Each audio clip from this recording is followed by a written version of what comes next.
Hello, everyone. This is Tom Fox back with John Aceti for another episode. John, as we ended our last episode, you were transitioning from elementary school to junior high school. You told us about the incident that occurred to you in the third grade, and you started to tell us that the kids still remembered it. Were you teased or reminded of it when you went to junior high school, and what happened to you in junior high school? This was probably one of the most significant time in my life where things got pretty rough for me. Having been a middle school student and knowing what it's like to go to the middle school, I at that time was not aware. I didn't have the maturity to know better.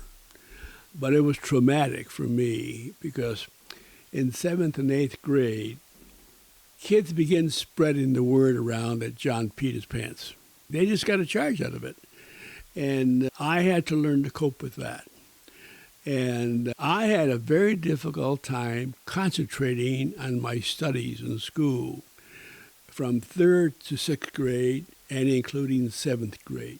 In fact, 7th grade was even worse because the harassment was even worse. And when I got to 8th grade, I did 8th grade, but I did very poorly in school, very poorly. I found it difficult to listen because I was more worried about if I had to go to the bathroom or not. What should I do? And what if the teacher says no? Am I going to pee my pants again in junior high school? So I was told after I finished 8th grade that my marks were so poor that they were going to fail me. I had to repeat 8th grade. Now, that was the biggest problem that affected me, that I was a failure as a student. I did not pass 8th grade because I wasn't listening. I found it very difficult to listen. I found it very difficult to do my studies because that harassment just left an imprint on me that just almost destroyed me.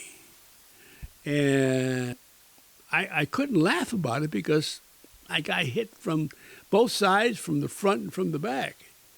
And even from good friends, too. That was a problem, from good friends. And they were just being funny, and I know that now as an adult. They were being funny. I probably would have done the same thing. So I repeated 8th grade, and I had a very difficult time during the first quarter of 8th grade.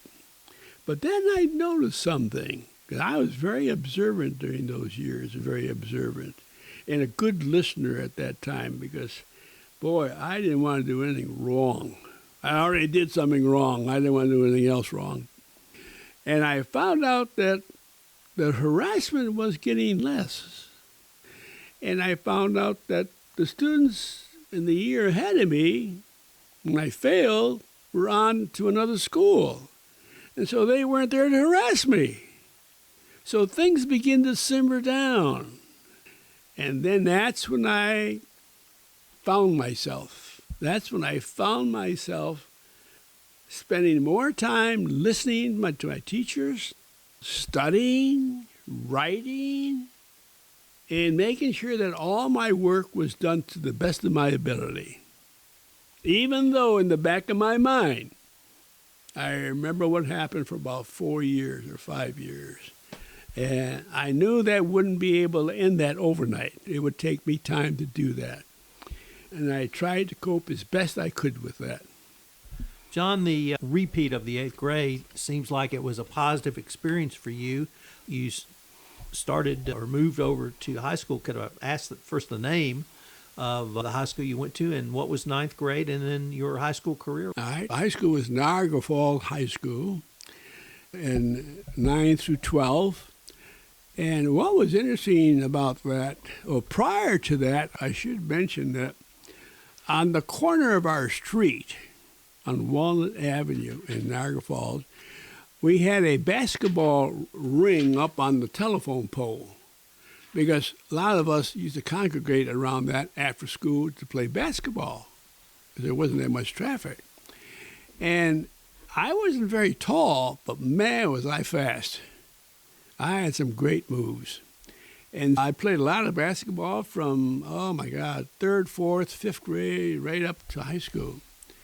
And so in 9th grade, I did pretty good in gym, by the way. I was very athletic.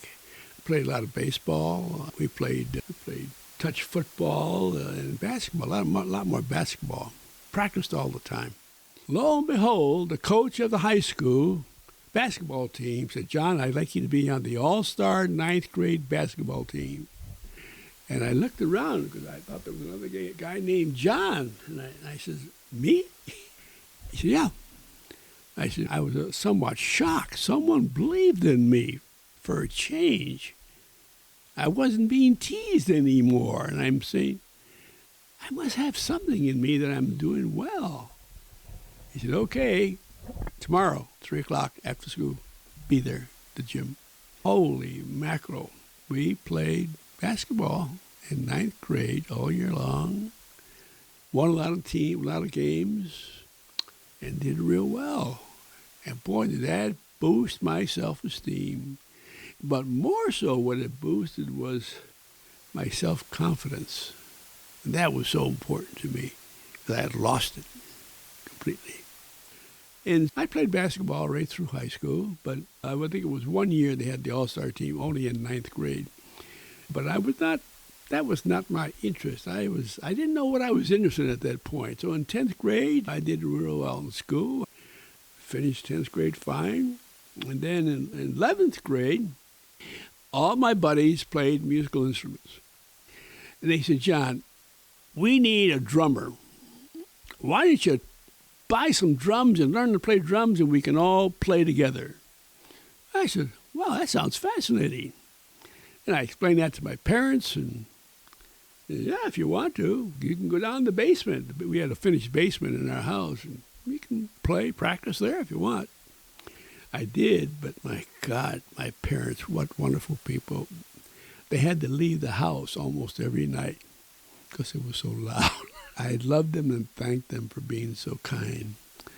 But there were 5 of us that played. They would come to the house, and 2 of the fellows were 2 black kids from the high school. And I saw them reluctant to come to my house. I said, "Oh, come on, we'll have fun. Fine, bring your instruments." Okay. We had a grand time. And boy, we began just a lot of respect to each other because we all enjoyed music. And then some of us went out and played jobs and got paid for it, even in high school, in 12th grade. That was a dream come true.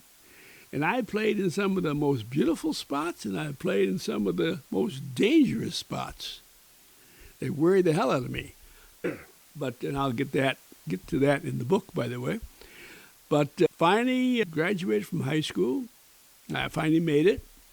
And I broke that ceiling there. I was the first one of my family that graduated from high school. Before we get to your graduation, in our last episode, you told us a really powerful story about how your father helped you to learn to understand the value of an education when you wanted to quit school and go to work. I wanted to ask you made clear that you wanted to go back to school, but how did that really impact your scholastic endeavors, and how did that story and that event really stick with you literally up to this day? What's interesting about this, Tom, is that I was never an A student. I was probably a C student. I got average grades, like most people did. You know, the curve, bright students, average students, and then slow students. I was probably an average student. And what was interesting about this is that when I went, and I have to say about going, it was my first year in college, which had left the first impact on me. So I have to bring that up, is that when studies got difficult, and I would sit back and say, "Geez, this is tough, man. Oh." Then I would sit in my chair and I'd look up, and all of a sudden a cloud appeared. And the only thing I saw was a big pile of rocks that had to be spread out. And I saw that, and I said, "John, get your ass working, and ideas begin to flow in regard to my work that I had to do in school. It wasn't enough for me to continue, but man, it worked for me. In fact, it worked for me throughout my career and my life. When things get tough, no matter what they are, that cloud hits me in the head. It kicks me in the head, back of the head. Remember those rocks, and you'll find it easy. And it was true throughout my first, second, third, and fourth year of college, including during my graduate work. It came back to me as an incentive to study hard. The ideas will come if you allow them to come. Don't put up any blinders. And I had more ideas than I can write about because my mind was working in that way. And I thank my God, my dad for that, because if I hadn't done that, I probably would never have gotten through college. So let me go back to your high school career. Was there only one high school in the town of Niagara Falls? Yeah. Oh, I'm sorry. There was a private school, private high school Catholic also. school? Yeah. But did you know most of the kids you went to all the way through school with? Yeah. And so when you were in high school, it was kids that you'd either gone to school with or had known pretty much for that K through 12 experience. Yes. But here's what I really want to ask you about. What was it like playing basketball in the 1940s? Did you play teams from other towns, other cities, a district like they have now? Oh, yeah, sure. What was that like, the experience like? It was challenging for me, primarily because I didn't feel qualified. Again, I had lost my confidence.